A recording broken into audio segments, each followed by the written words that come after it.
68 ao 79, nós vamos meditar no Cântico de Zacarias. Zacarias, o pai de João Batista, ele recebe a notícia de que o seu filho viria ao mundo com a missão de ser o precursor do Messias, ou seja, aquele que prepararia o caminho para a vinda do Senhor Jesus. E nós vamos meditar como esse cântico ele também possui essa didática da adoração a partir de uma adoração que é bíblica e voltada para uma adoração que, portanto, é cristocêntrica. Então, uma vez mais, nós seremos expostos a uma realidade de uma canção em reação à ação de Deus e veremos como nós podemos cantar ao Senhor de modo adequado e de forma bíblica. Vamos então ler, meus irmãos. Lucas, capítulo 1, versículos 68 ao 79. O cântico de Zacarias nos diz assim a palavra de Deus. Seu pai Zacarias foi cheio do Espírito Santo e profetizou: Louvado seja o Senhor, o Deus de Israel, porque visitou e redimiu o seu povo. Ele promoveu poderosa salvação para nós na linhagem do seu servo Davi, como falara pelos seus santos profetas na antiguidade, salvando-nos dos nossos inimigos e da mão de todos os que nos odeiam, para mostrar sua misericórdia aos nossos antepassados e lembrar sua santa aliança, o juramento que fez ao nosso pai Abraão, resgatar-nos da mão dos nossos inimigos, para o servirmos sem medo, em santidade e justiça, diante dele todos os nossos dias. E você, menino, será chamado profeta do Altíssimo, pois irá diante do Senhor para lhe preparar o caminho, para dar ao seu povo o conhecimento da salvação, mediante o perdão dos seus pecados, por causa das ternas misericórdias de nosso Deus, pelas quais do alto nos visitará o sol nascente, para brilhar sobre aqueles que estão vivendo nas trevas e na sombra da morte, e guiar nossos pés no caminho da paz. E o menino crescia e se fortalecia em espírito e viveu no deserto, até aparecer publicamente em Israel. Vamos a mais uma palavra de oração, meus irmãos. Nosso Deus amado, estamos diante do Senhor e da Tua Palavra, e nós queremos Te agradecer, pois a Tua Palavra em nós é vida e nos dá direcionamento para servir ao Senhor de forma adequada. Rogamos que aquilo que o Senhor ministrar ao nosso coração na noite de hoje, Ele possa nos trazer direção e que possamos juntos crescer à medida de Cristo Jesus. Oramos assim, Pai, no nome de Jesus. Amém.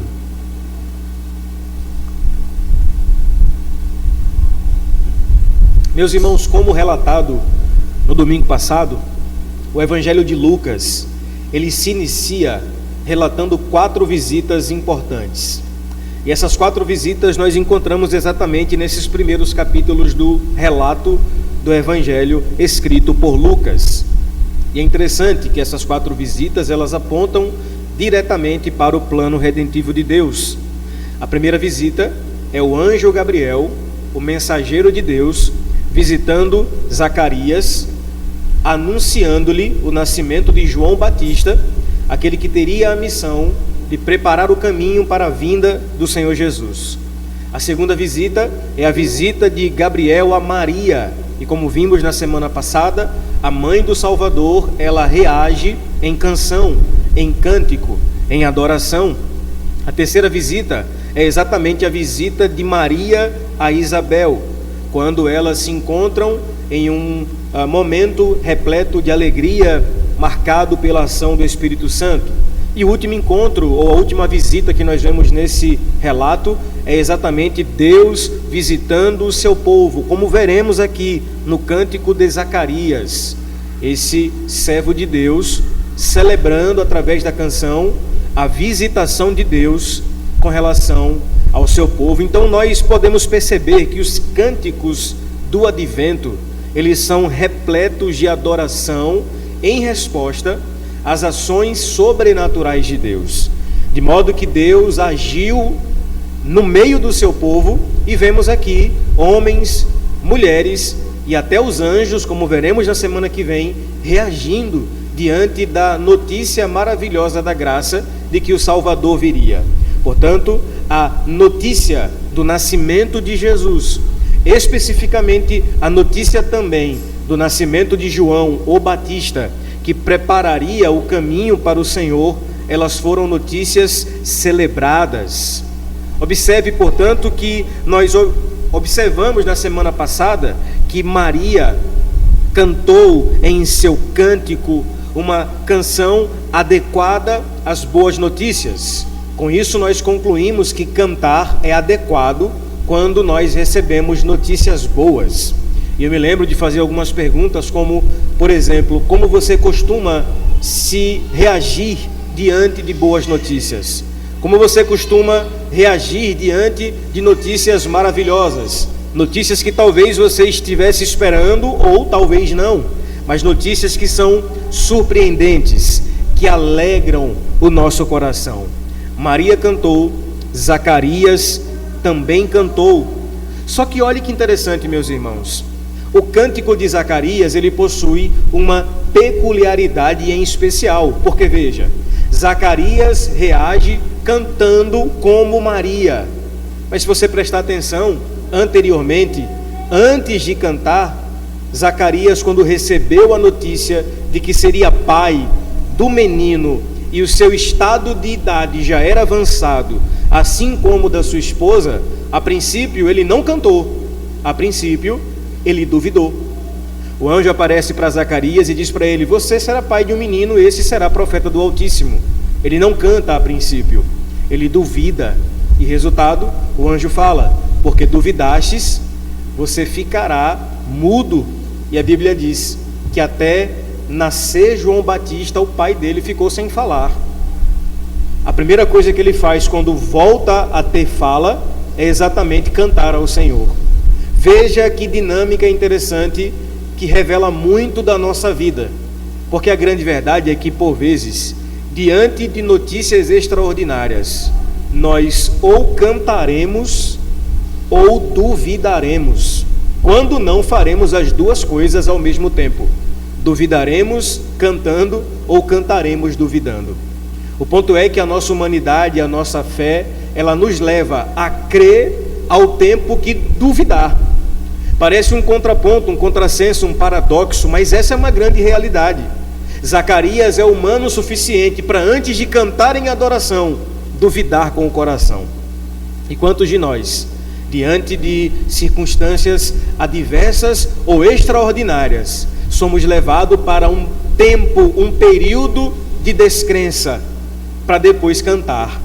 Essa dinâmica é interessante, porque por vezes nós iremos nos encontrar exatamente assim. Veja, a notícia para Zacarias era maravilhosa demais. Como ele, sendo velho, assim como a sua esposa já avançada em idade, teria um filho.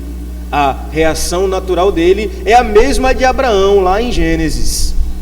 Quando o Senhor aparece a Abraão e fala: vou lhe dar um filho, Abraão não ri, mas quem ri? Sara. Esse riso é de dúvida, misturado com um assombro do tipo: será mesmo que Deus fará isso? E sim, meus irmãos, existem episódios na nossa vida que nos farão certamente duvidar de tamanha bondade. Coisas extraordinárias, quando acontecem, nos levarão a ter dúvida se de fato isso é uma realidade palpável e acessível. Zacarias duvida, mas quando os seus lábios são abertos, a primeira coisa que ele faz é cantar um cântico ao Senhor. Eu poderia dizer, portanto, que isso revela muito da nossa vida: duvidar e cantar. Cantar duvidando ou fazer isso de forma simultânea. Zacarias abre a boca e canta, e nós veremos, portanto, lições preciosas a respeito da adoração no cântico de Zacarias. O cântico de Maria é conhecido como o Magnificat, ou o Elevar. O cântico de Zacarias é conhecido como o Benedictus, que dá a ideia de gratidão, e esse cântico possui exatamente algumas características interessantes a respeito da sua estrutura. Veja, é um cântico de adoração, gratidão e profecia. Veja como o pai de João Batista está cantando, profetizando. Ele está profetizando acerca do ministério, da vocação do seu filho. E essa divisão é interessante porque o cântico de Zacarias, ele está dividido pelo menos em dois grandes blocos. O primeiro, que vai do versículo 68 ao 75, que fala do louvor pela redenção de Deus, pela salvação de Deus mediante o seu povo. A segunda parte desse cântico fala exatamente da missão de João Batista, que vai dos versículos 76 ao versículo 79. Uma outra característica peculiar desse cântico é o seu estilo poético. Veja como a poesia ela é clara na linguagem de Zacarias em sua canção. É um cântico que, a exemplo do cântico de Maria, está repleto de alusões ao Antigo Testamento, especialmente as promessas de libertação feitas a Abraão, a aliança com Davi. Então, o pano de fundo aqui, mais uma vez, é a Escritura. Observe ainda como esse cântico ele trabalha a teologia da visitação. Zacarias ele vai exaltar a Deus, relatando que Deus visitou o seu povo, trazendo redenção. E nós veremos como essa visita de Deus, ela é um fator predominante nesse cântico. E por fim, nós vemos ainda que o cântico de Zacarias, ele possui uma centralidade na fidelidade de Deus. O que Zacarias faz aqui é narrar a aliança que Deus fez com Abraão, com Davi, e que na pessoa de Jesus, ela se cumpre como uma boa dádiva. Nós podemos ainda, meus irmãos, observar que esse cântico, ele possui semelhança com outros cânticos da Bíblia.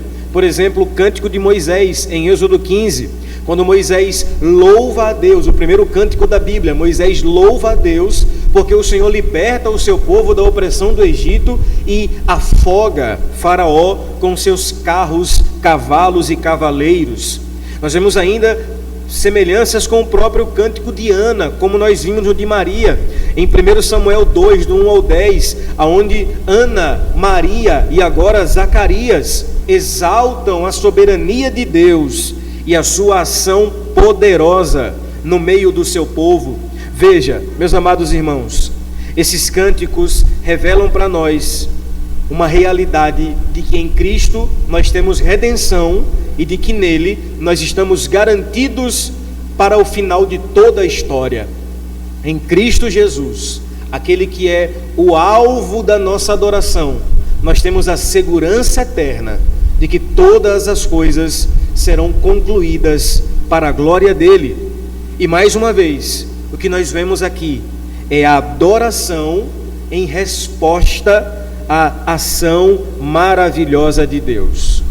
Assim como Maria cantou quando ouviu a notícia, Zacarias também cantou quando ouviu dos lábios do anjo do Senhor que viria aquele que resgataria o seu povo. Zacarias estava há meses sem falar, e quando finalmente ele abre a boca, ele canta. Veja, ele não faz outra coisa, ele canta. E a sua canção, meus irmãos, possui elementos claros sobre a poderosa salvação que Deus opera em nós. E eu gostaria de destacar essas ações a partir do que Zacarias declara. No verso 68, ele fala sobre redenção, um tema ligado à nossa salvação. No verso 74, ele fala como Deus salva o seu povo, nos libertando dos inimigos. No verso 77, ele fala que essa ação salvadora redime os nossos pecados.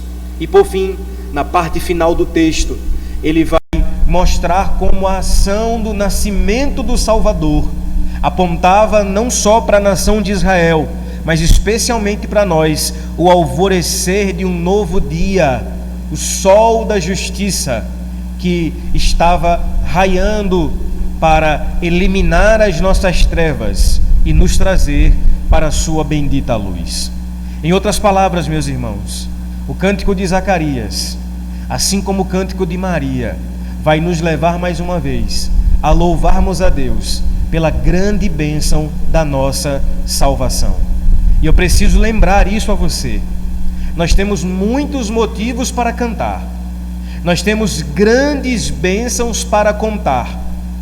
Certamente, se eu desse aqui a oportunidade para que cada um testemunhasse um milagre que Deus fez, nós ouviríamos aqui testemunhos de portas abertas, de curas maravilhosas, de restauração de relacionamentos e dos mais diversos milagres. Mas não se esqueça disso.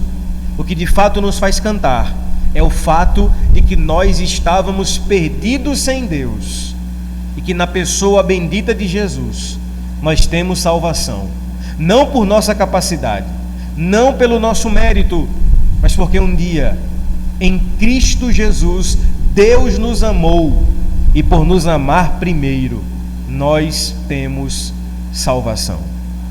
Portanto, acredite, meu irmão, você tem motivos de sobra para cantar hoje aqui. Cante a salvação, louve o que Deus fez, porque a salvação, essa é a grande bênção da qual nós podemos cantar. Vejamos então como Zacarias inicia o seu cântico. No verso 68 ele começa dizendo: louvado seja o Senhor, o Deus de Israel, porque visitou e redimiu o seu povo. Veja, Zacarias ele vai iniciar o seu canto exaltando a Deus pela sua visitação. Deus visitou o seu povo. E essa visita de Deus, meus irmãos, ela nos traz a imagem de uma libertação de uma opressão terrível, de uma escravidão terrível. De modo que o que Zacarias está dizendo é que em Cristo nós somos libertos das nossas amarras pecaminosas. E qual é a imagem que o homem sem Deus ele está caracterizado, senão a imagem de alguém aprisionado?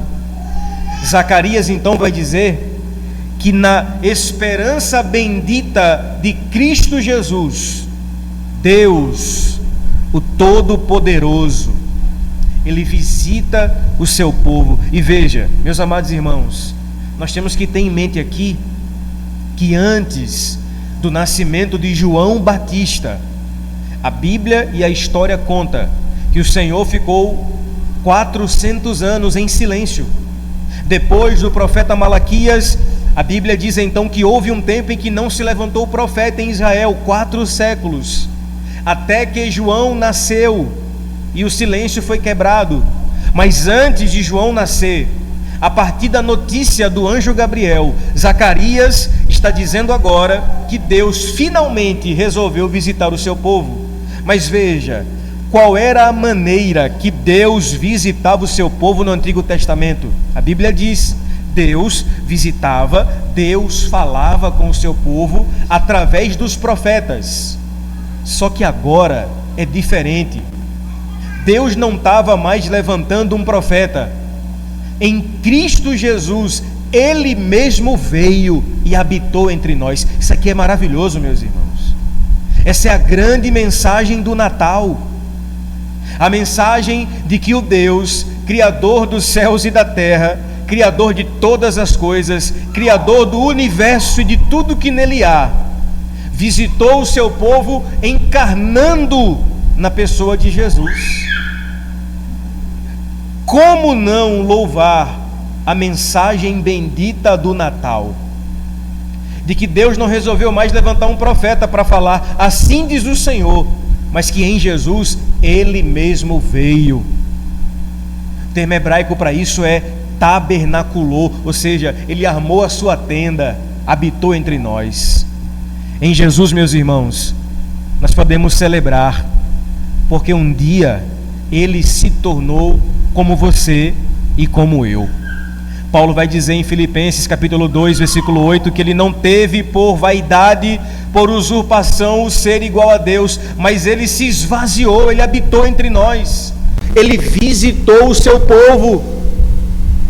Colossenses 1 vai dizer que ele é a expressão exata do ser de Deus, e esse ser poderoso, um dia, foi um bebê vulnerável aos cuidados de Maria e José, em uma pobre manjedoura. Como não louvar a esse Deus, meus irmãos? A esse Deus que nos visitou com tamanha graça. É interessante que, se você pegar a cultura dos deuses do Olimpo, os deuses greco-romanos, eles sempre aparecem naquelas imagens transcendentais, deuses inalcançáveis, deuses a exemplo de Zeus, que é aquele ser que muita gente acha que é Deus, um velho de barba branca sentado numa nuvem, esperando alguém pecar para jogar um raio para castigar, sempre distante, inacessível, inalcançável. Na cultura politeísta dos deuses romanos, é impossível que esses deuses transcendentes pudessem habitar em um mundo como o nosso.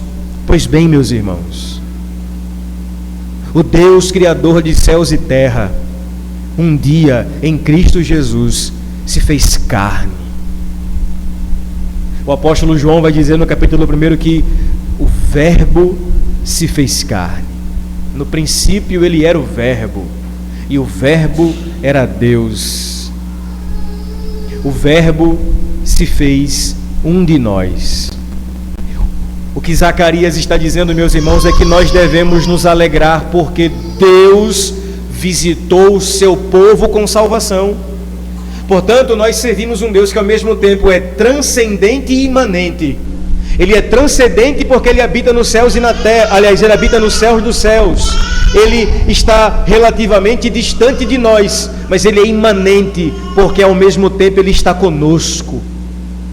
Não à toa, um dos títulos para o nosso Senhor Jesus é que em Isaías 6:9 ele é chamado de Emanuel. O que é que significa Emanuel? Deus conosco, ou seja, Deus habitando com a gente. Um Deus que temporariamente se destituiu da sua glória e habitou entre nós. Louvemos a Deus, meus irmãos, porque em Cristo o Senhor visitou o seu povo. Veja o que ele vai dizer ainda nos versos 69 e 70. Ele vai falar sobre a salvação poderosa desse Deus. Ele vai dizer o seguinte: ele promoveu poderosa salvação para nós, na linhagem do seu servo Davi, como falara pelos seus santos profetas. Interessante que a expressão poderosa salvação remete exatamente à ideia de como Deus nos salvou. Meus irmãos, a ideia trabalhada por Zacarias aqui é de uma libertação forte, poderosa, e sim, de fato, o fato de Deus nos salvar mostra o quão poderoso Ele é. Sim ou não? Afinal de contas, nós vivíamos a vida distantes de Deus, longe dEle. O homem sem Deus, ele odeia a Deus. E acredite, pela nossa própria capacidade, nós não temos força para se voltar para Deus. Leia Romanos capítulo 1, Paulo vai dizer que o homem sem Deus, ele busca o mal, os seus pés se desviam para o mal. Mas pastor, um dia eu tive vontade de ir para a igreja e eu aceitei a Jesus. É verdade, mas essa ação não partiu de você, partiu dele. Até mesmo, irmãos, o bem que supostamente nós fazemos, nós só fazemos por causa desse poder de Deus. Por isso que Zacarias vai dizer que ele operou em nós poderosa salvação. Nós não queríamos essa salvação, meus irmãos. Nós vivíamos longe, distantes de Deus, até que em Cristo Jesus Ele venceu a guerra contra o nosso coração, e hoje nós temos vida e podemos louvar a Deus por essa poderosa salvação. Portanto, quer ver o poder de Deus? Não é só quando você liga a televisão e vê curas extraordinárias ou testemunhos financeiros maravilhosos. Quer ver o poder de Deus? Olhe para você e veja quem você era e quem você é. Deus em nós operou uma grande salvação. Eu vi um testemunho de um pastor que estava ouvindo uns programas de rádio, desses programas evangélicos, e sempre tem aquele momento do testemunho, né? Em que o pastor chama as pessoas à frente e fala assim: e aí, meu irmão, conte aqui a sua bênção. Qual foi a bênção que Deus fez? Aí um vinha e dizia: olha, eu estava desempregado e Deus me deu emprego. Aí outro vinha e falava assim: olha, eu não tinha um carro, Deus me deu um carro. Eu era solteiro, casei. Aí disse que veio uma irmãzinha assim, bem humilde, e falou: e aí, minha irmã, qual é a bênção que a irmã vai contar?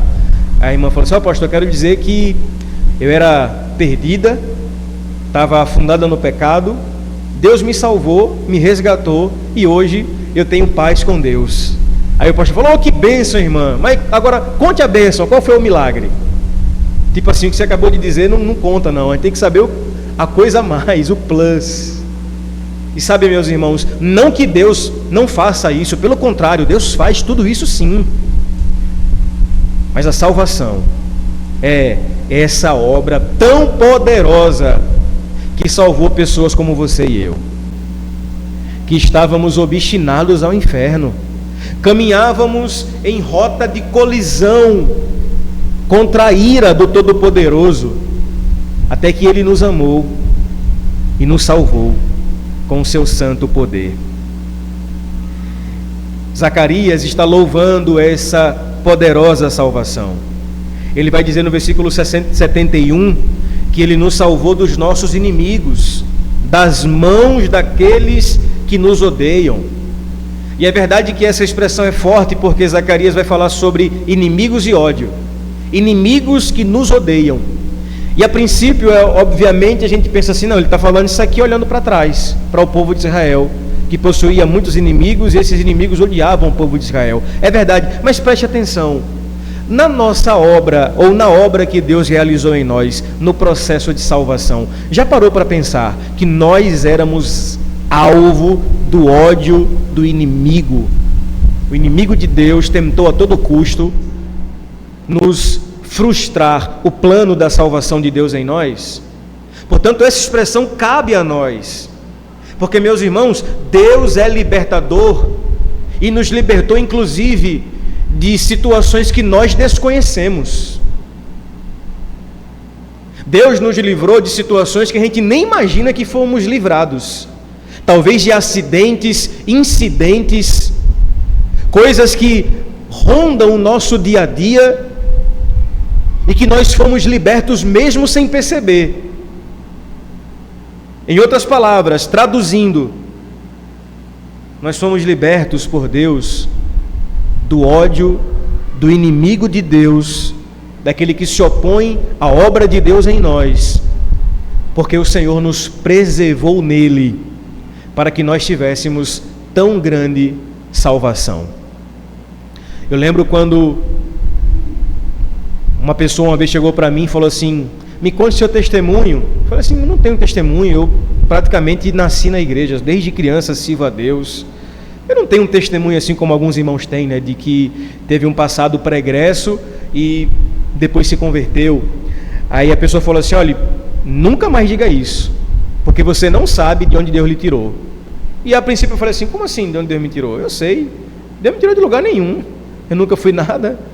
Só que aí depois eu fiquei meditando naquela palavra e pensei: realmente eu não sei de onde Deus me tirou, eu não sei de onde Deus me livrou, eu não sei os acidentes, incidentes, as circunstâncias, as situações da qual eu não faço ideia, e de que de fato Deus me livrou. Portanto, eu não sei de onde Deus me livrou. Você não faz ideia, irmão. Talvez você fale assim: ah, Deus me livrou de uma situação que eu vivi. Não, Deus te livrou de coisa muito pior. Olha, pastor, Deus me livrou de embaraços. Não, Deus te livrou de coisas que você nem faz ideia. De modo que para que hoje nós estivéssemos aqui, meus irmãos, Deus operou uma tão grandiosa salvação e nos livrou da fúria do inimigo de Deus. Para quê? O texto responde, versículos 72 ao 75. Veja como esse bloco ele nos vai trazer o propósito dessa poderosa salvação. Zacarias diz: para mostrar sua misericórdia aos nossos antepassados e lembrar a sua santa aliança, o juramento que fez a nosso pai Abraão, resgatar-nos da mão dos nossos inimigos, para servi-lo sem medo, em santidade e justiça, diante dele, todos os nossos dias. Zacarias diz que Deus operou essa grandiosa salvação em Cristo Jesus para revelar a sua misericórdia. E Maria vai falar sobre misericórdia também no seu cântico. E a misericórdia aqui é literalmente Deus se compadecendo de nós. E o que é se compadecer? O que é a compaixão? A compaixão é literalmente Deus se colocando em nosso lugar. Não é pena, como a gente costuma sentir. O sentimento de, fiquei com pena porque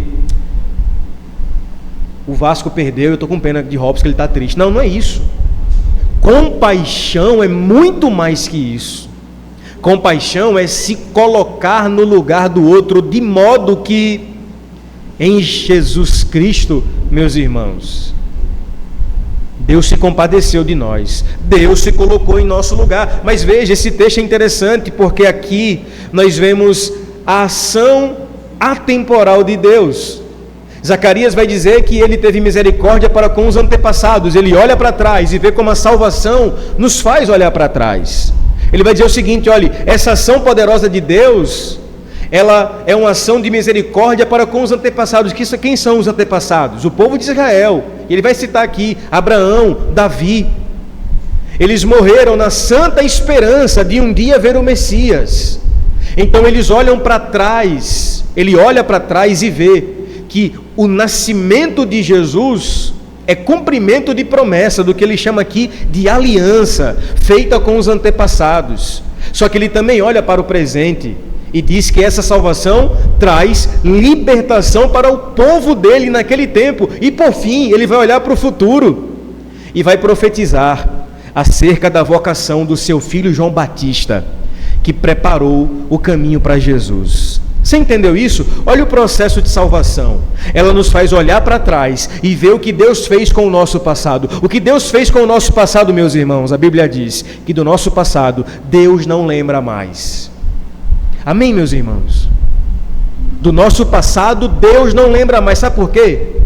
Porque quem gosta de lembrar passado somos nós. Deus não. Deus não é homem para jogar passado na cara e esfregar na cara do outro, como a gente faz. Na primeira briga, a gente saca a carta do passado e fala: mas lá atrás você fez isso aqui.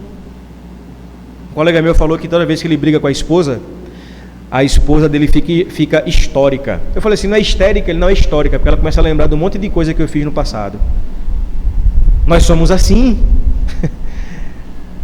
Nós trazemos o passado e os erros do passado à tona. Deus não, na sua infinita misericórdia, nós podemos olhar para trás e falar como Paulo: as coisas velhas ficaram para trás. O Senhor nos perdoou, meus irmãos. E o perdão de Deus é uma garantia eterna. Nós somos perdoados. Ao tempo que essa salvação também nos faz olhar para o presente e ver o que Deus tem feito no aqui e no agora. E sim, meus irmãos, como é bom perceber o que Deus tem feito, a ação de Deus, o que Ele fez, como Ele nos transformou. É só você rememorar como você andava, a vida que você vivia, uma vida sem propósito, sem direção, sem apontamento de um caminho, até que em Cristo nós temos salvação. Resultado: nós temos hoje uma vida vivida em novidade de vida.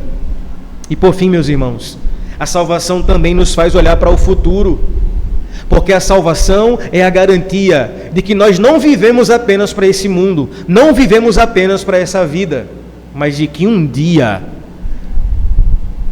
como diz o poeta, toda dor é por enquanto, porque um dia nós estaremos com o nosso Deus, e a Bíblia diz que Ele enxugará de nós toda lágrima. Portanto, isso é a salvação, é olhar para o passado e ver que nós não estamos mais lá, olhar para o presente e reconhecer que estamos aqui pela graça de Deus, é olhar para o futuro e sermos lembrados de que em Cristo Jesus haverá ressurreição e para sempre nós estaremos com Ele. Versos 76 e 77 mostra como o pai de João Batista, Zacarias, ele vai profetizar acerca do ministério do seu filho.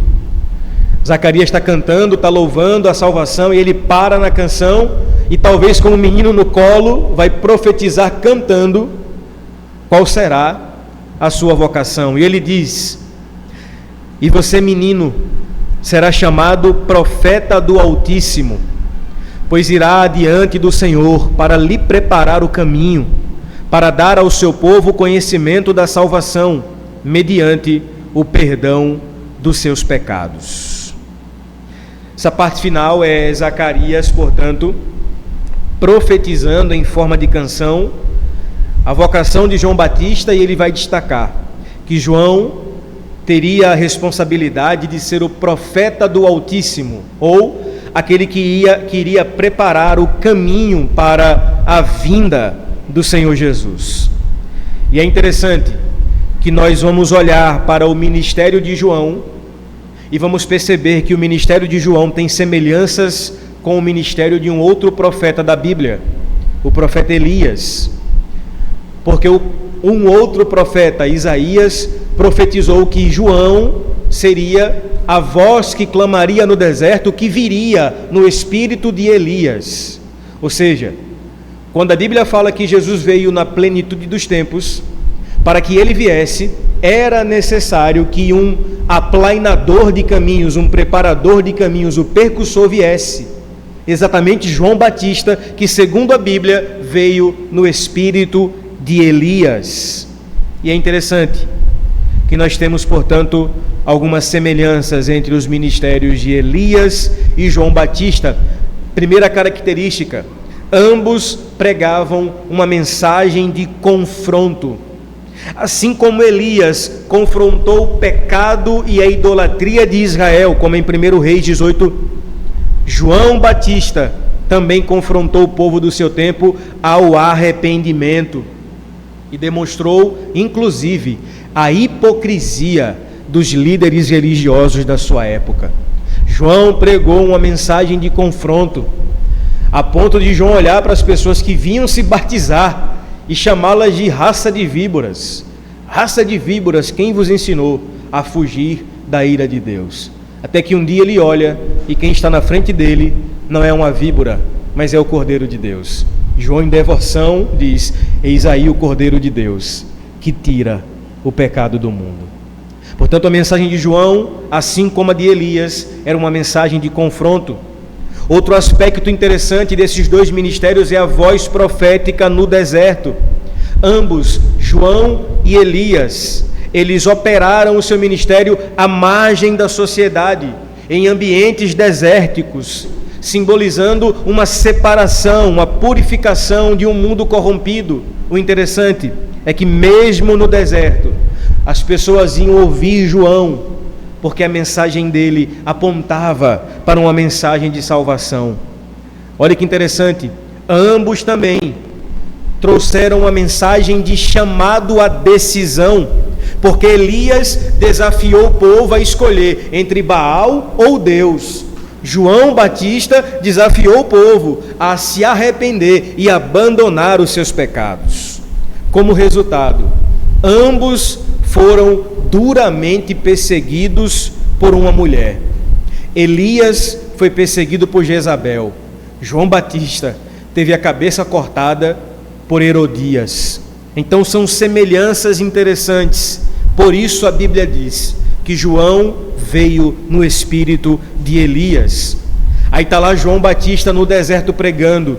E João era tão diferente, meus irmãos, que a Bíblia diz que ele se vestia de uma forma peculiar, Diz a Bíblia que ele usava vestes de pelo de camelo e um cinto de couro, lembrando inclusive as vestes de Elias, que em 2 Reis 1-8 diz a Bíblia que se vestia com pelos e usava também um cinto de couro.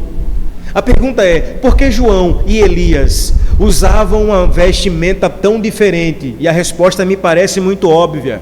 A simplicidade da roupa de João, irmãos, era para contrastar as roupas luxuosas dos líderes religiosos da época, em especial os fariseus, que se vestiam com aquelas roupas indumentárias e, inclusive, alguns deles usavam um chapéu com uma frase escrita, santidade ao Senhor, como quem diz, eu sou muito santo, não posso me misturar com vocês. Aí vem João com uma roupa totalmente simples e diferente, confrontando a mensagem a partir do que ele vestia.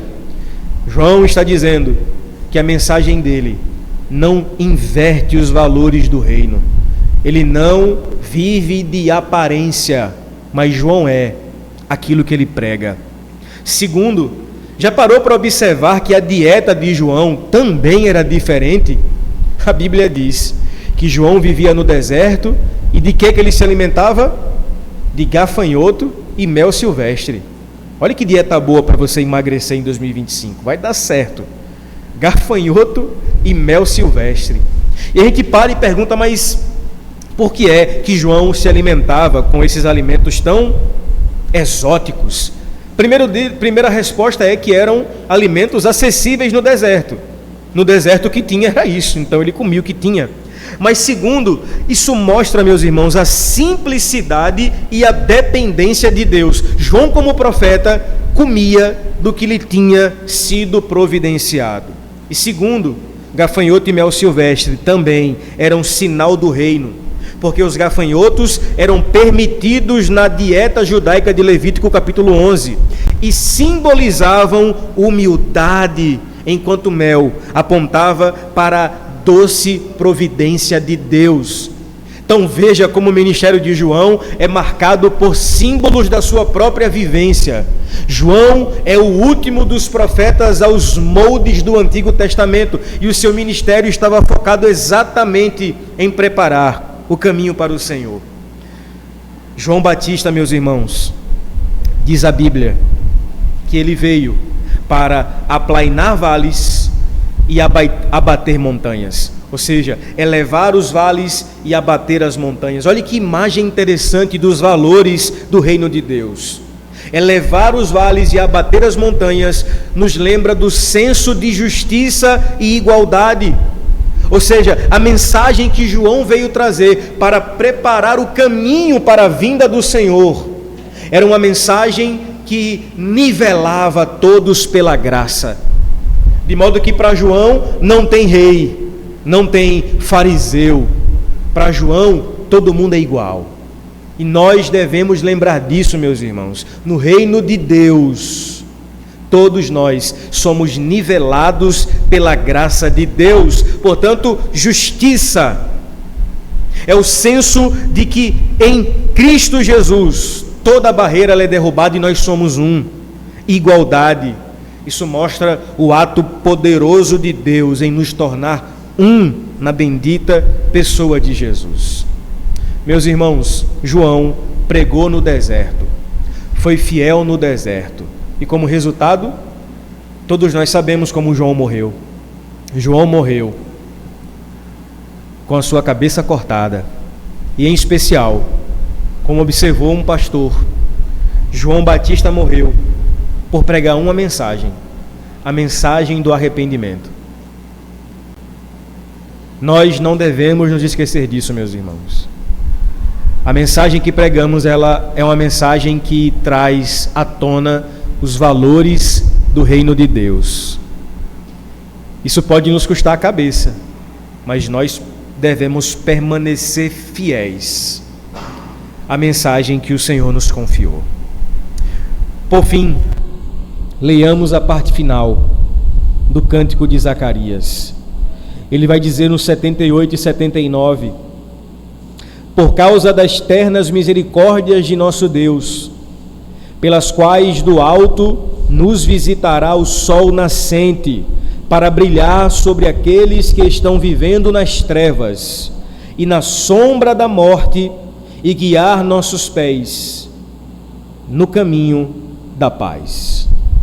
Eu gosto muito dessa imagem final do cântico de Zacarias, porque ele vai apontar para a origem da redenção, que é o amor compassivo da misericórdia de Deus. A salvação, meus irmãos, não é um mérito humano, ela é expressão da graça. Deus se fez carne, Deus se fez homem, habitou entre nós e nos resgatou. Zacarias, portanto, vai dizer que esse ato de misericórdia de Deus sobre nós é semelhante a um sol nascente que visita as nossas trevas. E como eu gosto dessa imagem, meus irmãos, como eu gosto. Porque o que é a salvação? Senão Deus visitando as nossas trevas com a sua poderosa luz. E tal qual o sol que nasce, irradia e rompe com as trevas, assim foi o nosso processo de salvação. Nós, irmãos, estávamos vivendo em trevas. A Bíblia diz que o Deus desse século, ele cegou o entendimento dos homens. Nós vivíamos em densas trevas, até que a luz de Deus raiou. O sol da justiça brilhou sobre nós como um sol nascente, e tudo se fez novo. Aí uma canção antiga diz que a minha alma andava longe do caminho do céu. Eu era pobre, perdido, sem Deus e sem Jesus, até que Ele estendeu a sua mão para mim. Aí o refrão fala isso: quando Jesus estendeu a sua mão para mim. Quando Jesus estendeu a sua mão para mim. Meus irmãos, que poderosa salvação nos alcançou. Nós andávamos em trevas, nós não queríamos Deus, e veja, não foi mérito nosso, não foi uma escolha nossa em última análise, foi Deus que em Cristo Jesus raiou sobre as nossas trevas, expôs as nossas trevas aos raios da sua luz, e agora a nossa vida tem sentido, nós andamos na luz. Na linguagem de Paulo, ele nos transportou do império das trevas para o reino da sua maravilhosa luz. Como é bom, irmãos, viver na luz, como é bom. Isso nos lembra de que nós não somos merecedores dessa graça, mas de que em Cristo Jesus Ele nos faz permanecer na sua maravilhosa luz. E Ele vai dizer que Ele manifestou essa misericórdia, essa salvação, pelos quais do alto nos visita o sol nascente, para brilhar sobre aqueles que estão vivendo nas trevas e na sombra da morte. As palavras de Isaías, no capítulo 9, versículo 2, o povo que andava em trevas viu uma grande luz. Esse povo era nós, irmãos. Nós éramos esse povo que vivia em grandes trevas, e nós temos hoje acesso à luz do mundo, o Filho de Deus. E Zacarias conclui dizendo que tudo isso Ele fez para guiar os nossos pés no caminho da paz. Meus irmãos, essa paz aqui não é a mera ausência de conflitos, não é a paz que o mundo conhece, que é um intervalo entre guerras. Essa paz aqui é uma pessoa, e essa pessoa é Cristo Jesus. Como bem disse o profeta Isaías, um menino nos nasceu, um filho se nos deu, e o seu nome será Maravilhoso Conselheiro, Deus Forte, Pai da Eternidade e Príncipe da Paz. Em Cristo Jesus, meus irmãos, nós temos paz com Deus e paz uns com os outros. Nas palavras de Paulo, quando a luz de Deus ela habita em nós somos reconciliados com Deus. Essa imagem é muito forte. O que Paulo está dizendo é que naturalmente o homem nasce em guerra contra Deus. A gente não quer Deus, não quer buscar esse Salvador, mas Cristo vem, ilumina a nossa vida, joga luz às nossas trevas, e aí, meus irmãos, nós passamos a ter paz com Deus. O mundo não entende isso, né? Não entende. A gente vive a vida inteira nas trevas. Aí quando encontramos a luz, o mundo fala assim: rapaz, agora virou crente, foi? Oxente, aprontou tanto, vivia aí aprontando, aí agora está na igreja, dando dinheiro para o pastor, né? É assim mesmo, o mundo não vai entender essa salvação. Por quê? Porque não é a nossa capacidade em ser salvo. E o homem que não entende isso não consegue perceber como ele vai sair desse estado de treva para essa maravilhosa luz. E nós não podemos explicar, irmãos, só podemos experimentar e viver. Que um dia estávamos em trevas e hoje vivemos a maravilhosa luz. Deus seja louvado, meus irmãos. Eu concluo dizendo que a grande mensagem do Natal, nas palavras de Timothy Keller, é que o homem sem Deus não pode se salvar. Essa é a grande mensagem do Natal. Eu concluo com 3 rápidas aplicações. A primeira delas é que nós devemos adorar a Deus pela sua fidelidade. Zacarias olhou para o que Deus fez ao longo dos anos, dos tempos, e disse: Deus é fiel à sua aliança. Nós devemos fazer o mesmo, irmãos, reconhecer a fidelidade de Deus. Segundo, reconheça Jesus como o sol nascente. Reconheça que Ele iluminou as nossas trevas. Vivíamos uma vida de escuridão, mas agora desfrutamos da sua maravilhosa luz. Terceiro, participe da missão de Deus. João Batista foi o percussor, nós também, agora, somos chamados para preparar o caminho para o segundo advento. Porque o mesmo Jesus que veio, habitou entre nós, prometeu que voltará e nos levará para estar com Ele. Portanto, confie nas promessas de Deus. Ele é fiel para nos fazer cantar como cantou Maria e como cantou Zacarias. Amém, meus irmãos? Vamos orar? Por favor, feche os seus olhos.